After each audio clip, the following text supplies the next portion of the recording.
Welcome to all in our channel. بسم اللہ الرحمن الرحیم۔ اللہ تبارک و تعالیٰ کے بابرکت نام سے شروع جو بڑا مہربان اور نہایت رحم فرمانے والا ہے۔ السلام علیکم ورحمۃ اللہ وبرکاتہ۔ پیارے ناظرین، مغرب کی نماز کے بعد جس گھر میں یہ تسبیح صرف ایک بار پڑھی جاتی ہے، اس گھر کا بچہ بچہ بھی ارب پتی بن جاتا ہے۔ پیارے ناظرین، مغرب کی نماز کے بعد جس گھر میں بھی یہ ایک وظیفہ، یہ ایک تسبیح پڑھی جاتی ہے، اس گھر کا بچہ بچہ فوری طور پر کروڑ پتی بن جاتا ہے۔ گھر میں دولت کا طوفان کھڑا ہو جاتا ہے۔ پیارے ناظرین، موجودہ دور میں دولت کا ہونا لازمی ہے، کیونکہ مہنگائی نے ہر انسان کی کمر کو توڑ کر رکھ دیا ہے۔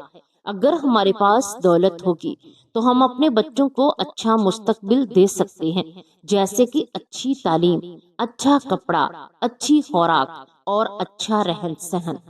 اس کے ساتھ ساتھ جیسے ہی وقت گزرتا جا رہا ہے، بیماریاں بڑھتی جا رہی ہیں اور انسان کو تندرست رہنے کے لیے ادویات کا استعمال کرنا پڑتا ہے، اور ادویات تو وہ جو بہت ہی زیادہ مہنگی ہیں، جو ہر کوئی نہیں خرید سکتا۔ اس لیے اس کے لیے بھی ہمارے پاس پیسے کا ہونا لازمی ہے۔ پیارے ناظرین، یہ بات یاد رکھیں، بے شک جہاں سے پیسہ ضروری ہے، وہاں اس بات پر غور و فکر بھی لازمی ہے کہ پیسہ جو بھی کمایا جائے وہ حلال کمایا جائے، اور حلال ہی ذریعہ روزگار تلاش کرنے کی کوشش کرنی چاہیے، کیونکہ اگر ہم اپنے بچوں کو حلال کا لقمہ کھلائیں گے تو وہ بھی حلال ہوں گے اور نیکی کے راستے پر ہوں گے اور شیطان کے شر سے بچ سکیں گے۔ بے شک اللہ کی ذات سب سے بڑی ہے، جس نے اللہ نے پیدا کیا ہے، وہ اللہ رزق بھی عطا فرمانے والا ہے۔ لیکن اللہ تبارک و تعالیٰ فرماتا ہے، تم ہیلا کرو، میں وسیلہ بنوں گا۔ تو ہمیں حلال روزگار حاصل کرنے کے لیے کچھ نہ کچھ ہاتھ پاؤں مارنے پڑیں گے، ہمیں محنت کرنا ہوگی۔ محنت کے ساتھ ساتھ اگر ہم اللہ تعالیٰ کی مقدس کتاب قرآن پاک کو اپنا ساتھی بنا لیں، اپنی زندگی میں اسلام کے اصولوں کو شامل کر لیں، تو آپ یقین کریں کہ اللہ تبارک و تعالیٰ آپ کو بہت ہی زیادہ نوازیں گے۔ پیارے ناظرین، صبح و شام قرآن پاک کی تلاوت کرنے والے کو جہاں کثیر اجر و ثواب ملتا ہے، وہاں اس کے برکت اور ظاہری باطنی بیماریوں سے شفا بھی نصیب ہوتی ہے۔ ایک شخص نے نبی کریم صلی اللہ علیہ وآلہ وسلم کی بارگاہ میں حلق میں درد کی شکایت کی تو آپ نے ارشاد فرمایا، قرآن پڑھنا اختیار کرو۔ ایک شخص نے حاضر ہو کر عرض کی، میرے سینے میں تکلیف ہے۔ ارشاد فرمایا، قرآن پڑھو۔ اللہ پاک فرماتا ہے، وَشِفَاءُ لَمَا فِي الصُّدُورِ، ترجمہ کنز العرفان میں ہے کہ دلوں کو شفا ہے۔ یہ قرآن کریم میں مختلف بیماریوں کی بہترین دوا بھی ہے، جیسا کہ فرمان مصطفیٰ صلی اللہ علیہ وآلہ وسلم میں ہے کہ خیر الدواء القرآن، یعنی بہترین دوا قرآن کریم ہے۔ حضرت علامہ عبدالرؤف مناوا علیہ رحمت اللہ علیہ الحادی اس حدیث پاک کے تحت لکھتے ہیں، یعنی بہترین تعویذ وہ ہے جو کسی قرآنی آیت کے ذریعہ سے کیا جائے۔ ارشاد باری تعالیٰ ہے، وَنُنَزَّلُ مِنَ الْقُرْآنِ مَا هُوَ شِفَاءٌ وَرَحْمَةٌ لِلْمُؤْمِنِينَ، پارہ نمبر 10 بنی اسرائیل۔ ترجمہ، اور ہم قرآن میں وہ چیز اتارتے ہیں جو ایمان والوں کے لیے شفا اور رحمت ہے، اس سے ظالموں کو خسارہ ہی بڑھتا ہے۔ قرآن کریم ترجمہ کے ساتھ پڑھا جائے یا بغیر ترجمہ کے، دونوں صورتوں میں بڑا ثواب ہے۔ اگر کسی شخص کو ترجمہ نہیں آتا یا ترجمہ آتا ہے لیکن وہ معنی پر غور کیے بغیر قرآن کریم کی تلاوت کرتا ہے تو بھی بڑا اجر ہے اور ثواب رکھتا ہے۔ ترجمہ کے ساتھ ہی قرآن کریم کا پڑھنا لازم نہیں۔ قرآن مجید عربی میں نازل ہوا اور اس کے ہر لفظ کی تلاوت پر احادیث میں 10 نیکیوں کا وعدہ کیا گیا ہے۔ اگر کوئی شخص قرآن کریم کے عربی الفاظ پڑھے بغیر صرف ترجمہ پڑھے یا اس کے معنی میں غور کرے تو اسے بے شک قرآن کریم کا مفہوم سمجھنے کا ثواب تو ملے گا، لیکن قرآن کریم کی تلاوت پر جو ثواب احادیث مبارکہ میں وارد ہے وہ نہیں ملے گا، جبکہ بغیر ترجمہ کے قرآن کریم کی تلاوت کرنے والا ہر حرف پر 10 نیکیوں کا مستحق بن جاتا ہے۔ جیسا کہ حدیث مبارکہ میں ایک حرف پڑھنے پر 10 نیکیوں کی فضیلت بتائی گئی اور اس مثال کو سمجھاتے ہوئے فرمایا گیا جیسے کہ الف لام میم ایک حرف نہیں بلکہ الف الگ حرف ہے اور لام الگ حرف ہے اور میم الگ حرف ہے۔ نقطہ اس میں ہے کہ الف لام میم حروف مقطعات میں سے ہے اور حروف مقطعات کا معنی و مفہوم جمہور اہل علم کے نزدیک اللہ تعالیٰ کے علاوہ کسی کو یقینی طور پر معلوم نہیں۔ حدیث شریف میں مثال ان حروف کی دی گئی جن کا معنی کسی بھی امتی کو معلوم نہیں اور ان کے پڑھنے پر ہر حرف پر 10 نیکیوں کا وعدہ کیا گیا ہے، تو معلوم ہوا کہ قرآن کریم کی نفس تلاوت بھی مقصود ہے اور اس پر اجر و ثواب مستقل ہے۔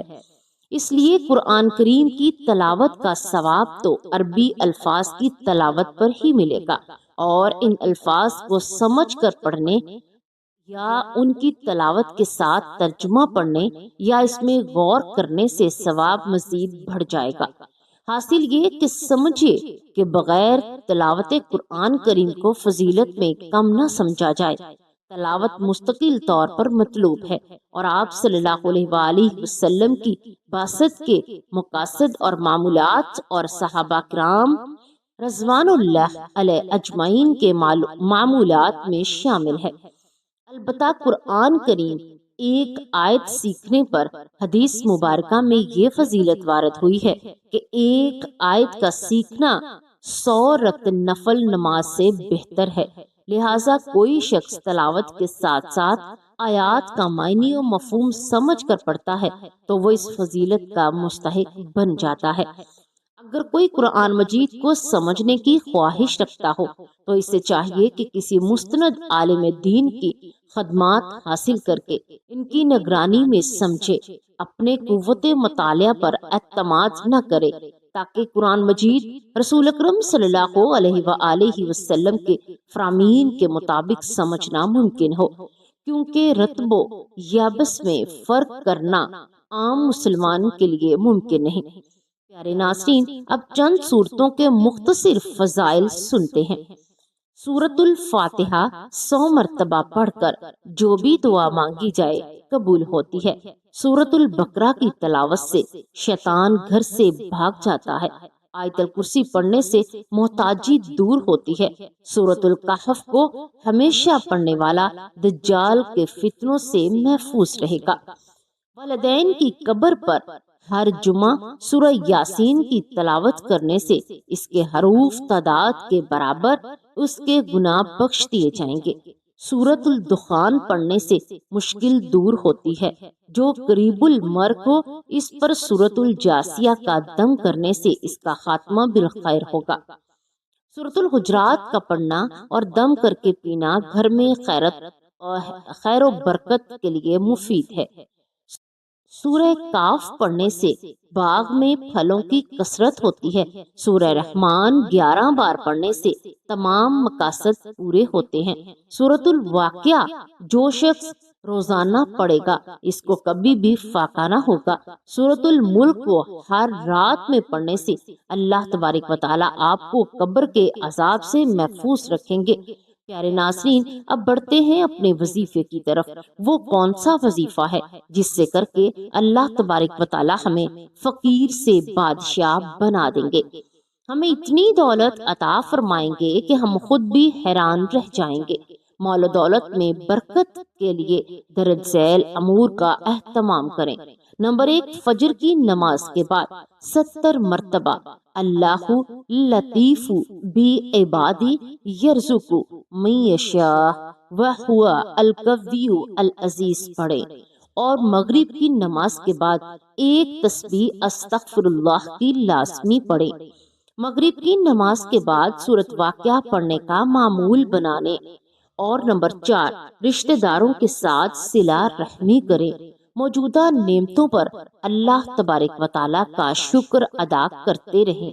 پیارے ناظرین، اگر ان باتوں پر عمل کریں گے، ان 5 باتوں پر عمل کریں گے، دعا پر یقین مانیں کہ اللہ تبارک و تعالیٰ آپ کو بہت ہی زیادہ نوازیں گے۔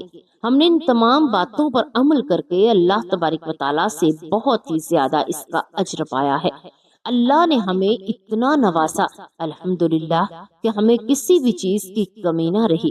ہمارے بہن بھائی جس نے بھی ان باتوں پر عمل کیا اور مغرب کے وقت ایک تسبیح استغفر اللہ کی پڑھی تو اللہ تبارک و تعالیٰ نے انہیں بہت ہی زیادہ نواز دیا۔ اللہ تبارک و تعالیٰ سے دعا ہے کہ اللہ تبارک و تعالیٰ ہمیں دین کی مکمل سمجھ نصیب کرے اور ہمیں نیکی کے راستے پر چلائے، شیطان کے شر سے بچائے اور صغیرہ کبیرہ گناہوں سے بچنے کی توفیق عطا فرمائے۔ آمین یا رب العالمین۔